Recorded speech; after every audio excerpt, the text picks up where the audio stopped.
আমি কোথায় ছিলাম কি না ছিলাম সেই সব কথা কি এখন তোমাকে বলতে হবে নাকি? হুদা আমি এখন বড় হয়েছি, তাই আমার যেখানে যখন যেতে ইচ্ছা করবে আমি সেখানে যাবো, সব কথা বাড়িতে বলতে পারবো না। এই কি হয়েছে? একটুখানি বাছুরের বাল নাক টিপলে দুধ বেড়ে তোর আবার এত বড় কথা?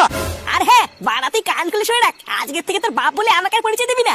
হুদা নিজে স্কুলে কি গার্বেজ করে বেড়াবে, আর স্যাররা শুধু তোর জন্য আমাকে ডেকে ছোট করে। যত সব বালছালের ছেলে জন্ম দিয়েছি আমি। হ্যাঁ গো, কই গেলে? ভাত বেড়েছি, আসো। সেই কখন থেকে ভাত বেড়ে বসে আছি, টুক করে এসে ভাতটা খেয়ে নেবে কিনা? হ্যাঁ গো, ভাত বেড়ে বসে আছি তো। বাড়া যত দিন যাচ্ছে তত একটা পাকা সুরে বাচ্চা তৈরি হচ্ছে। এইসব বাল ছাল নিয়ে কি কোনো সংসার হয় নাকি? হ্যাঁ হ্যাঁ গো, তোমার আবার কি হলো? এই কি আবার হবে? এই তোমার ছেলের হাব ভাব কি তোমার চোখে পড়ে না নাকি? চোরের বাচ্চা দিন দিন এত বড় সাহস হয়ে গেছে যে আমার মুখের উপরে কথা বলে। হ্যাঁ আচ্ছা বাবা ঠিক আছে, ছাড়ো। তুমি আবার এখন চেঁচামেচি করলে ও কিন্তু রাতে ভাতই খাবে না। খাবে না খাবে না, ওইসব বাল ছাল খাই কি আমার কোনো লাভ হচ্ছে?